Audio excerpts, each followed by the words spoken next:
Welcome, North Texas business owners. It's Michael and Jenny in the studio for radio show number 2 this week. Jenny, how you doing this week? I am great. How are you? I'm fantastic. Well, I wanted to kind of recap what we went over last week. We introduced our championship deal team at MDR Associates. I'm the CEO and founder of MDR Associates, and Jenny, you are? I am the CFO of MDR Associates. She is our CFO, and we're here to talk about Sell Your Company for Maximum Value, our brand new show. This is our second week. As we look back on last week, Jenny, we had a great time talking about all kinds of things, buying and selling, our kind of my origination story. Yep, did a little introduction, explained who we are, where we come from. That's right. That's right. But this show is all about you. We really are doing this show to be a resource for that North Texas business owner. Maybe you've been building your business 40 years, 30 years, 20 years, since the 70s, 80s, or 90s, and you're building a business and you really don't know how to get the maximum value out of that business when it's time to sell. And so last week we just did an introduction. This week we're going to dive into my brand new book that I wrote last summer, Jenny. That's right. I wrote it in about 40 days. I wrote it for the business owner, and I'm going to read the chapters real quick just so we get a sense. We're going to go over a chapter each week over the next 14 weeks. Today we're going to talk about stop making the donuts. Don't we all want to dream about stop making the donuts, Jenny? Yeah, you know, I like donuts, but I don't want to make them. Yeah, and at some point we want to stop getting up, rinse and repeat, doing our business. Even if I love what I do, and I'm sure you love what you do as a business owner, but at some point you want to slow down and smell the roses. That's right. That's right. Chapter 2 will be timing is everything. Next week, Chapter 3, don't do it alone. Chapter 4, selecting the right M&A firm. Chapter 5, put your buyer hat on. Chapter 6, surround yourself with experts. Chapter 7, our 10-step unique process. Chapter 8, the art of finding the perfect buyer. Chapter 9, where the magic happens in our buyer-seller meetings. Chapter 10, negotiating the letter of intent and the offer. Chapter 11, due diligence, navigating the landmines. Chapter 12, lawyers, deal makers versus deal breakers. Chapter 13, closing and transition, proceed with caution. And the last chapter is where some of our clients are today. Hey, I was thinking, there might be some listeners who want to get their hands on a book so that as we're going through this week after week, they can maybe read along or go through the chapters. How do they get a hold of one of those books? I tell you what, this brand new book called Sell Your Company for Maximum Value, very easy read. It's only 110 pages. Yep. If you reach out to my private cell phone, I'm going to give that out right now during the show a few times. The first 5 people to text or call me are going to get a free complimentary copy of the book. My cell phone is 469-995-6060. That's 469-995-6060. Call or text me. We'll set up an introductory call, and I'll either mail or you can come in and get a complimentary copy of the book. I will get it to you expeditiously. So that's how you can get a copy of the book. It's not for sale. It's simply to be given to our clients and potential clients as a resource for the roller coaster that they're going to go through. Right. Exactly. This is not selling a car, folks. This is not selling a house and building a home in 5 months. This takes 3, 6, 9, 12 months to run our 10-step unique process, to create a competitive landscape, to bring buyers in, and then negotiate with that top buyer that's going to create and carry on the legacy of the business. And so that's kind of what we run. We run this 10-step process. We've sold a business in as little as 2 weeks, believe it or not. And last year we stayed on a deal for 13 months, a $20 million transaction we got done called Hughes Tank. It was fantastic, but quite the roller coaster. And so if you're a manufacturer, distribution, service company, or any other type of company, and you're approaching retirement age, or maybe you've had a health concern or a health scare, maybe you've had you're going through a divorce, and we've definitely served some clients in that season of life. Unfortunately, there's been a change in life, and you're moving out of town. This is primarily for the baby boomer and the Gen X. Gen Xers like you and I, we're right. Gen Xers. That's right. And a lot of us are wanting to retire a little bit earlier, aren't we? Yeah, I mean, I think the baby boomers were more a generation that would stay in a company for years and years and years, and they always go to retirement age. And it's just my opinion, but I think Gen Xers look a little bit for retirement a little earlier. I know. What's your age you're thinking about retiring, Jenny? Since we're talking about selling our business for maximum value, when do you think you're going to want to hang up the cleats and retire? I think ages 55 and up are good times to retire. Good. That's what I think. Good. Yeah. I think for me, I think probably around 59 and a half, maybe 62. Okay. I'm 53 right now. We've closed over 220 businesses we've been doing this 15 years here in Frisco. We have our corporate office in Frisco, satellite offices in Austin, San Antonio, Fort Worth, and Houston. And 7 of us in the firm. We're a boutique high-touch M&A advisory firm. And we're here today. This episode is talking about stopping at some point. Stop making the donuts. Stop doing what you're doing, whether you're an HVAC company, plumbing company, security company, whatever type of small business you are. And we kind of frame the small business in doing on our website. You can go to our website at MDRMA. That's www.mdrma. We frame it. It says for companies with revenues $3 million to $100 million. It's the lower middle market. Which I believe is small business America. That's right. Yeah, and a lot of these owners don't know they can sell. I get that a lot in the thousands of discovery meetings that we've done. They'll come in and they didn't know there was actually value in their company. Right. They just thought they had to continue forever and ever and ever and then figure it out at the very end when it's too late. When it's something, well, a lot of times what happens is they end up with zero. That's right. Our job is that they don't get zero. Right. A lot of times I'm finding it's 50 to 70, 80% of their net worth tied up in the business. And their main concern is carrying on that generational legacy. We're a Christian firm with Christian values. And all that means is we're high integrity, high transparency, and high confidentiality at all times. Again, if you're approaching retirement age and you're thinking about selling your business, hit me on my cell phone confidentially at 469-995-6060. That's call or text 469-995-6060, and we'll give you a complimentary opinion of value. Because, Jenny, you don't know if you want to sell until you know how much you're worth. That's right.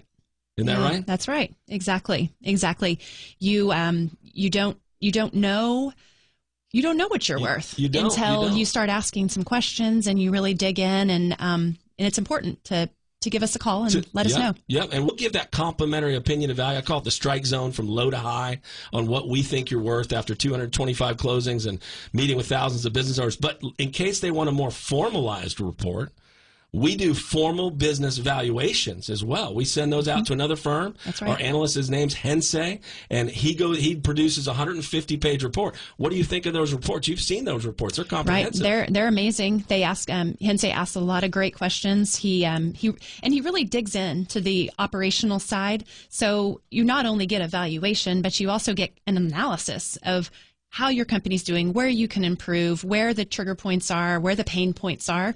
And it's a good starting point for someone who doesn't really know exactly what their company might be worth.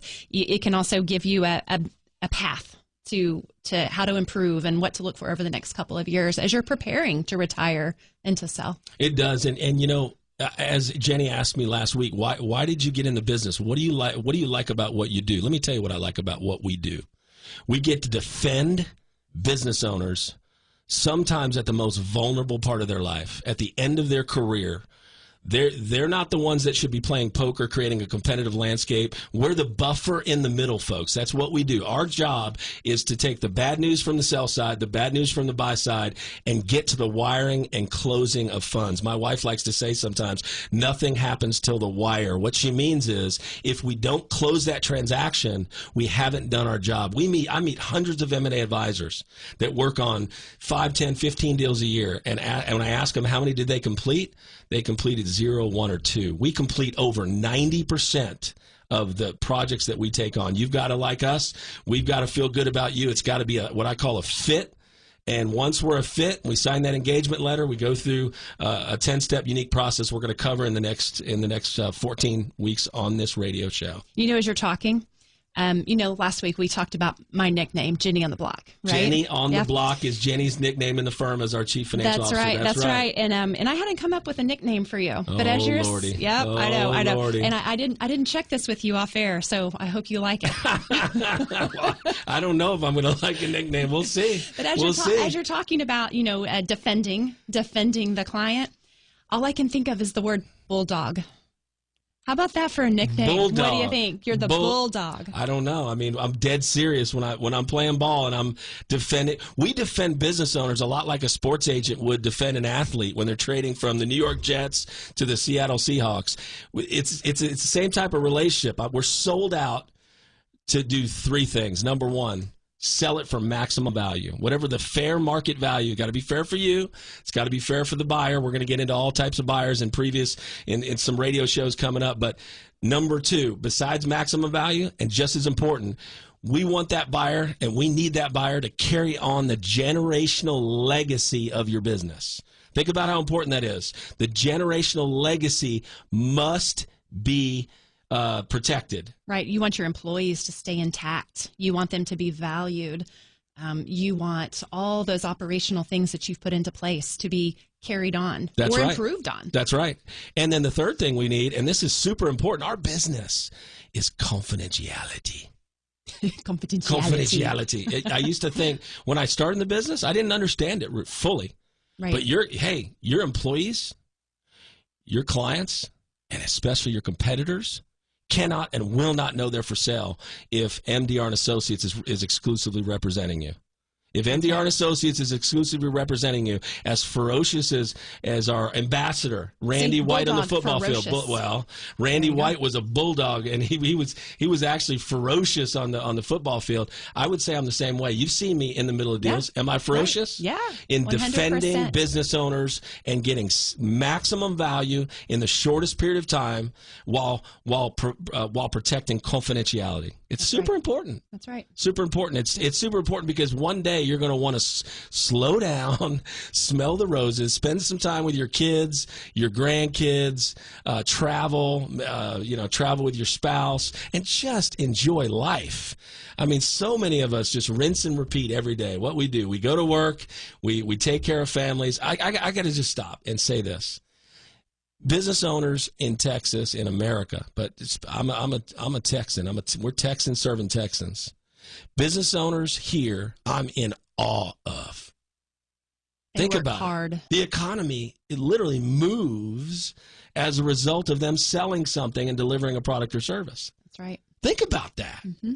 They're my heroes. A lot of them started their company. I've heard stories where their grandmother gave them $10,000 in 1978, and it's become a $30 million company that we sold. It's unbelievable, some of the stories that I've heard. So understand, if you're a business owner, you're approaching retirement. Last week you said, how long do they need to start, about how long ahead of time do you need to start thinking about selling your company?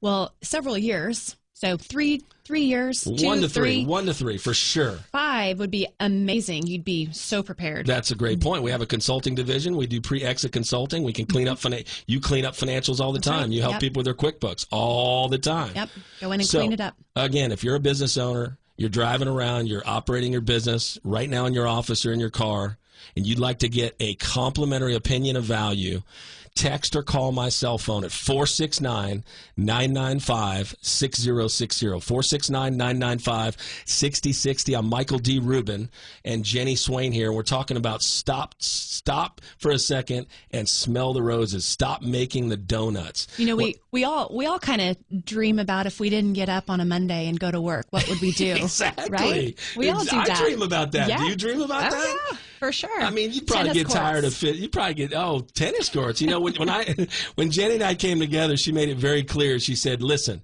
I work hard. I'll do whatever I need to do, but I will do not interrupt my tennis schedule. That's right. Did you not say that? Mondays and Thursdays.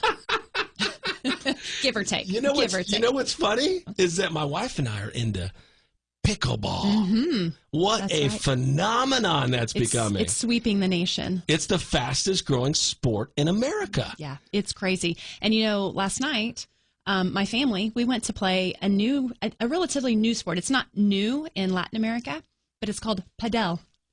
Have you ever heard of padel? Padel. I've never heard of it. People here say it paddle, but it's Padel, and it's padel. They're these big foam rackets. Really? Small, kind of like the pickleball size, but they're foam. You use a tennis ball that's a little softer than a regular tennis ball, and you stand in a big acrylic glass cage. And that's amazing. Tennis rules, but it's really, really cool. So anyway, that's what I would be doing. We're gonna take a quick break here in a second. But again, if you're a business owner, you're driving around, you're thinking, you don't know if you want to sell folks until you know what your company's worth. So hit my cell phone at 469-995-6060, 469-995-6060. Let's have a founder-to-founder confidential conversation of your business and just find out what you're worth. Let's have an introductory call. If you'd like to get more information on our website, go to www.mdrma. That's www.mdrma.com. mdrma.com. All of our podcasts are on our website. Lots of information. We're going to take a quick break, and we'll be right back. Welcome back, North Texas, to Sell Your Company for Maximum Value. I'm sitting here with our Chief Financial Officer, Jenny Swain. Last week, Jenny, we talked about how we met shooting guns at the Frisco Gun Club. I remember sitting down with you and you saying that you owned a business. That's right. I did back then. Tell us that story of how you acquired the business, how you ran the business, what you liked, what you didn't, and eventually I think you end up selling to your partner. Okay. Yeah. So I bought a franchise. This was a franchise that was it's geared around children, and I had taken my kids to this business for years and years, and loved the concept. And the one in Frisco came up for sale back in 2007. Came up for sale. 07. And I had always worked in corporate or in consulting, and I'd never owned a business before, had never been a business owner, and had always worked in these big environments, right? So I thought, how hard can this be? I was naive. I had no idea what it was like to own and run a business, especially to be the owner-operator, right? So bought the business when I was pregnant with my second child. I was actually in the hospital delivering him and talking to my banker about... I'm not sure that's a good idea. Probably not. In the hospital, in like delivery? Oh, talking to your banker? I mean, not in delivery. In between but like... No? No. Oh, okay. This was after he was born, and I hadn't been released from the hospital yet. And, Clinton was my banker, and he called me up, and I told him, I said, I'm in the hospital, just had my baby. And he was like, should you be talking to me right now? I'm like, probably not, but let's do it.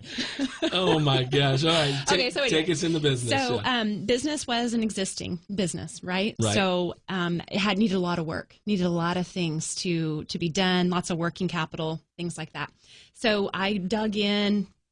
Second child, newborn with me, dug in, really turned the business around, but quickly realized that I liked the accounting and finance side of running the business, but I didn't like the operational side. Are you speaking about maybe having employees? Oh yeah, lots of college age employees who I was a college age kid too. I, not my most consistent self, and I really struggled to deal with the employees. I didn't enjoy it.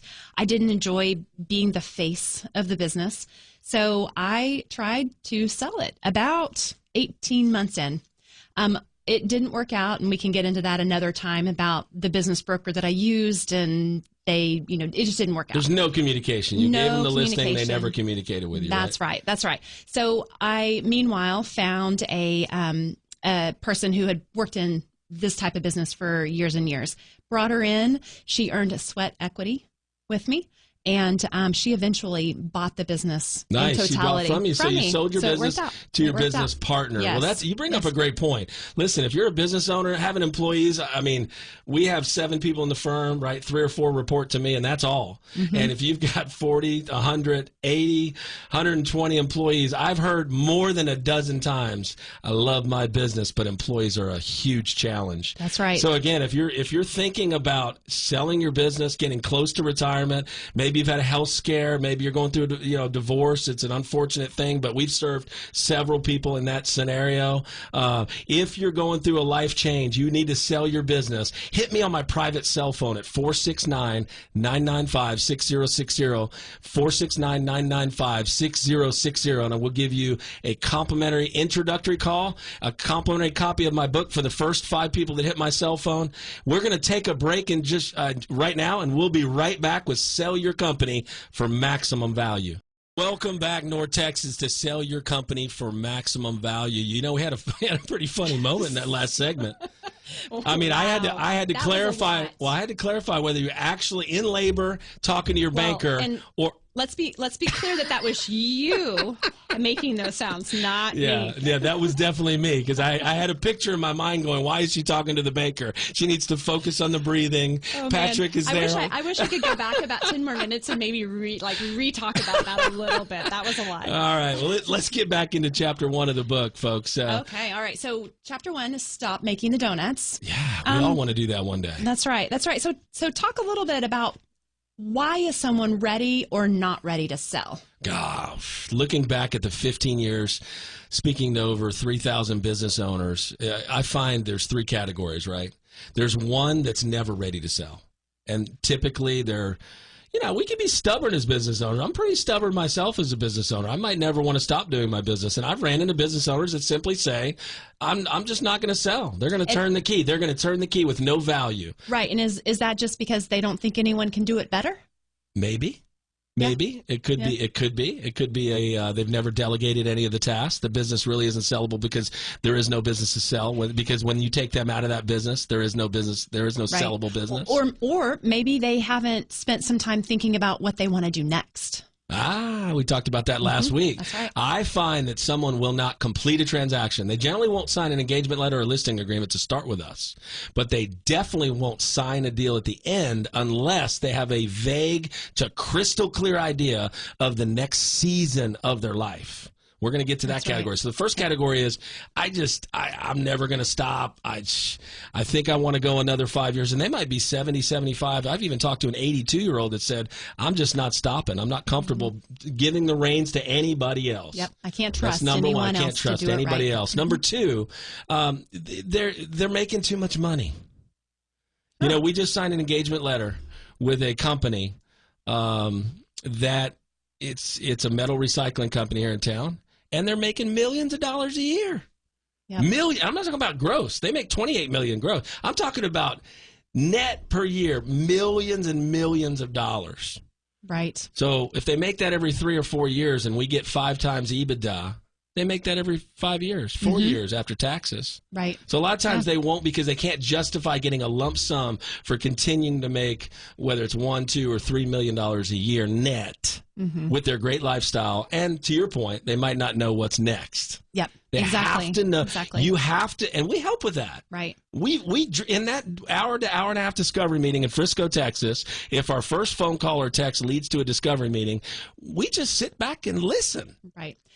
The important thing, though, for them to realize is that they can sell their company at these big multiples. They've got lots of money. They can continue to do now what they want to do. That's right. With money in their pocket. A lot of times they don't know if they sell for $10 million what that does for them. That's right. Financially in a calculator math equation. Right. Folks, with $10 million with a 4 to 5% incredibly safe interest rate with machine guns all around your money, your interest is $500,000 a year. $400,000 at least. $400,000 in interest without touching the principal. Right. And you can do what you want every day. You don't have to deal with employees anymore. Right. $5 million, same concept, right? $5 million, 4% of $5 million is $200,000 a year without touching the $5 million. I'm telling you, a lot of people, and it's going to sound silly, maybe haven't done the math. That's right. They haven't done the math to know that they're set for life. Right. A lot of people think generational wealth is 5, 7.5, 10, 12.5, 15 million, and it is. Certainly for me, it would be. I mean, we have no debt now, Christy and I. So, I mean, you get to the point in your life where maybe enough is enough, and you want to just chase your passions. You want to spend more time with the grandkids. I guess the third thing, so we talked about not going to sell, never going to sell. We talk about, I don't know if I can get what I need. That lump sum, is it going to be enough? And the last category is someone that's ready, but they're not quite at that point of letting go. They think selling a company is here's your keys, right? And I'm out. And that's just not how these deals are done. A lot of times a private equity or a private investor can come in and give you 80% of your business, take chips off the table, and you continue on as the founder and CEO doing exactly what you were doing, right, as their partner, and then someday in the near future, they're going to have a big exit, and you might get a bigger check. We've had certain circumstances at MDR Associates where they got 3 to 5 times the check they got the first time at what we call the second bite of the apple. The second bite of the apple. So there's 1,000 ways to exit, not just 100%. See your keys, see you later. Here, we're out. We've sold it, and we're no longer there. And I would say that last category, business owner, and I love when I see this. They care so much about their employees. They call them family. That's right. We have a family-like high-touch boutique firm called MDR Associates, Christian valued, which just means if we can't bless your family, we don't want to be involved. If you're thinking about selling, you're approaching retirement age, hit my cell phone, either text or call. I'm going to give it to you right now. It's 469-995-6060, 469-995-6060. Hit me with just a time that I can get a hold of you, founder-to-founder confidential conversation, and I'll give you a complimentary copy of the book, the first 5 people to hit my cell phone this week. Okay, that's right. So we talked about why is someone ready or not ready to sell. But let's start. We may not have time before the break to go through all of this, but let's talk a little bit about when is a good time to sell your business. Well, we talked about it we talked about it last week. Let's cover it now. There's 3 things that have to be ready for you for it to be a kind of a perfect scenario for you, and that's what we're looking for. When we're in a discovery meeting, the end of that discovery meeting, we're going to ask you, what is your perfect scenario, and we're going to listen intently. Because if we can't hit your goals and objectives that we hear right then, we don't want to be involved. Your goals are our goals. We have no other goals. So the question is, when is a good time to sell your business? There's 3 things that have to line up. Number 1, the economy, the market has to be right. Right? It's 2024. Last week I said 2023. Thank goodness I don't sign my checks that way. In 2024, right now, is probably the best time in the 15 years I've been in the business to simply get top dollar for your business. And I thought it was interesting what you said. My question back to you was, yeah, but interest rates are high. I mean, and you talked about how they're coming down. Yeah, 11 to 10 to 9. SBA rates have coming down to 9, 9.5, 9, 8.5. Yep. And so, now it's a perfect time to sell economy-wise. Now, number 2, go ahead. And then you also mentioned that private equity firms have all this pent-up money that they haven't been able to spend in the past couple of years, and all their investors need them to spend. Yep, or they have to give the money back. They have to give the money back. That's right. If they don't spend it, they've got to give the money back. Trillions and trillions of dry powders out there to acquire your particular company, whether you're worth 3, 5, 7, 10, 15, 20, $30 million. Now's the time, perfect time to sell from an economy, from a deal space, from a multiple. Multiples are high right now. That's right. Multiples of EBITDA, which is what every company's sold for, are high. Number 2, you have to emotionally be ready. The next week, we're going to go into timing, right? Timing, the perfect timing to sell. Right. Chapter 2, timing's everything. That's right. And so you have to emotionally be prepared, know what you're going to do next, have a vague or an idea of what the next season looks like. So number 1, the economy, the deal space has to be right. It's ripe right now. It's perfect time to sell. You have to emotionally be ready. The third thing's just as important. And that's why we launched our pre-exit consulting division with you, Jenny. You can clean up financials and get people at pre-exit, 3, 6, 9, 12 months before they're ready to sell. You get their financials cleaned up. Yeah, what I see a lot with small businesses is, they've have these internal financials, usually using QuickBooks or some other type of software program, and then they turn it over to their tax CPA at the end of the year, and they prepare these tax returns. But then nobody ever goes back to make sure that the internal financial statements match the tax returns. point. So that's one of the main things that I start with when I go in and I look at a company. I want to make sure that we are really matching up. Fantastic, folks. If you're driving around, you're at work, you're managing those 80 employees. Like Jenny said, it's just a joy. Sometimes it's a bear.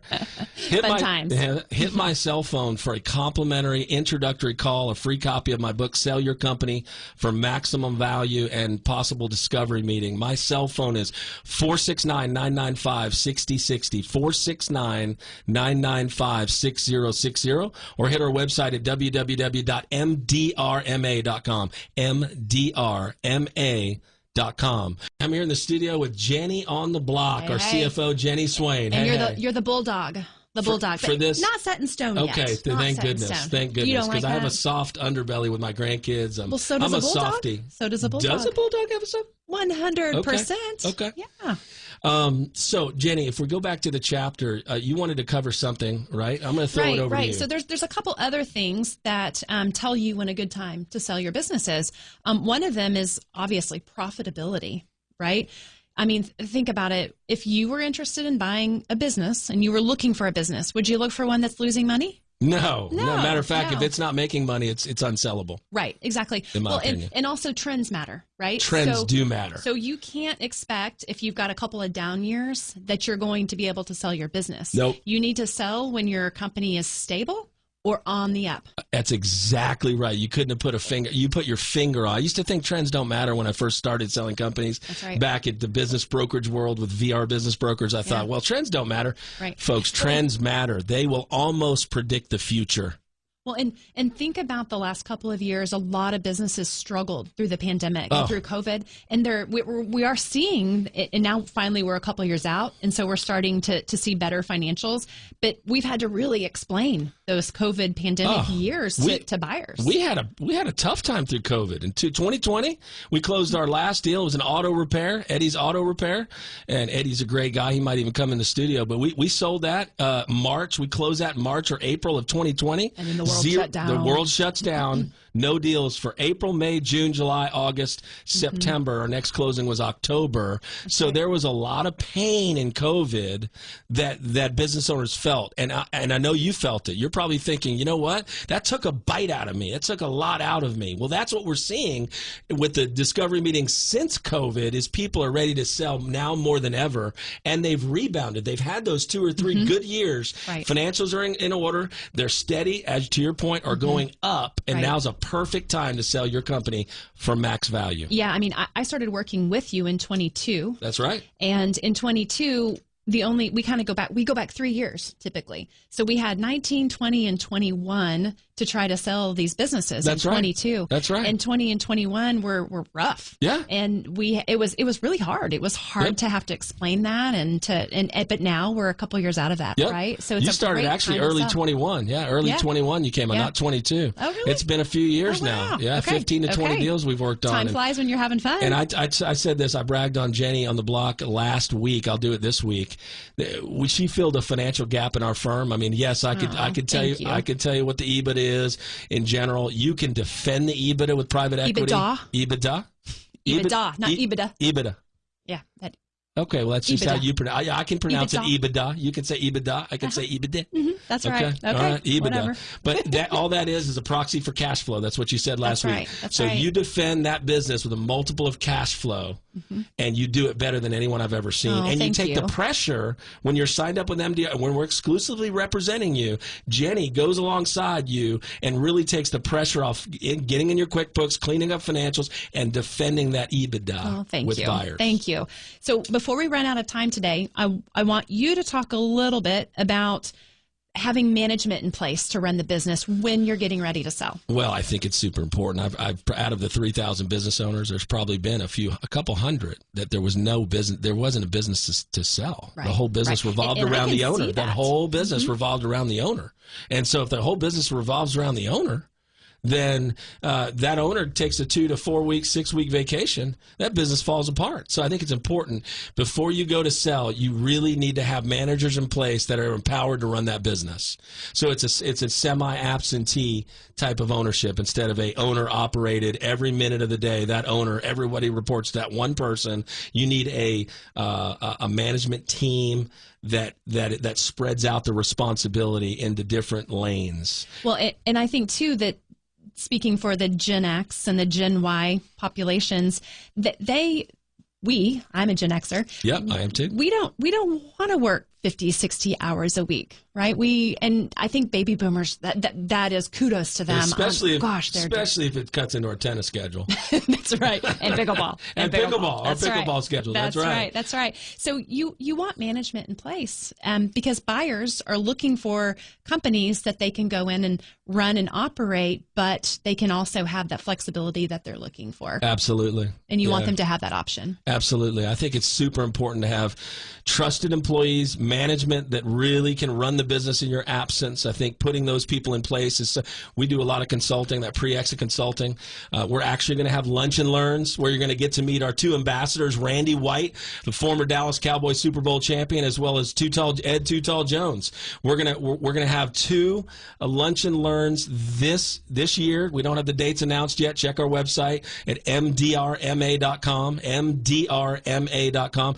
I had a chance to interview them. There's about 3 hours of content. If you click the top of our website, it says Meet Our Championship Ambassadors. I think those 30 by 30 like ESPN interviews we did, they talked about Tom Landry, Bob Lilly. Anyway, they're such nice guys. They're such nice guys, and you'll have a chance to meet them at the upcoming Lunch and Learns, and we'll announce that on our website. Again, that's www.mdrma.com.